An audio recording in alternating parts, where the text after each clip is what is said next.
که اتفاق بود که تو ویدیو واسمون افتاده. من اصلا نگفتم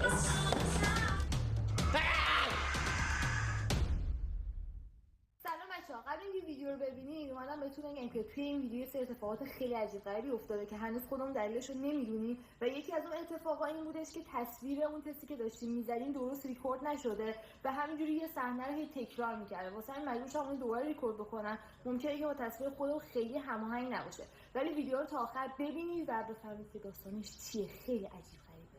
سلام بچه‌ها، خوش اومدید به یکی دیگه از تست های کریپی، ترسناک و عجیب غریب ما.